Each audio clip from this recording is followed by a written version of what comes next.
Did this woman really sell her children? This photo first appeared in a 1948 Chicago newspaper. It shows 24-year-old Lucille Chalifou hiding her face while her children sit on the steps of their home. Within 2 years, all 4 children shown were either adopted or sold off, including the child she was carrying in the photo. Family members have made claims that the photo was actually staged, but we do not know the truth behind this. Ray Chalifou, a jobless coal truck driver, and his wife Lucille faced eviction from their home. With so many mouths to feed, they decided to auction off the children. Did the children have a better life because of this?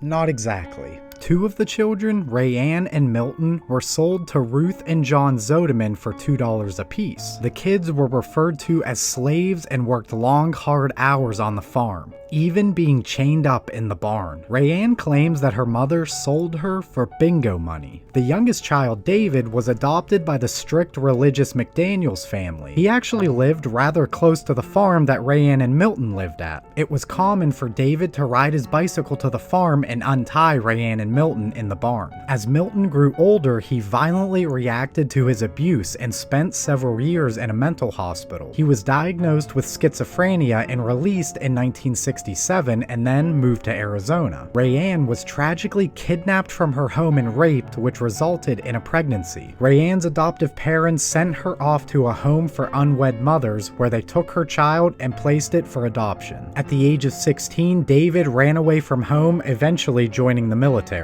No one knows what happened to the oldest Lana other than she passed away of cancer in 1998. Sue Ellen was adopted and lived not far from her original home in Chicago. After selling off or adopting her 5 children, Lucille remarried and had another 4 daughters, which she kept. Incredibly, in 2013, 70-year-old Rayanne was able to reunite with her 67-year-old sister, Sue Ellen. Sadly, Sue Ellen was suffering from lung cancer and could no longer speak, but she wrote that she loved her sister and that her mother needs to be burning in hell.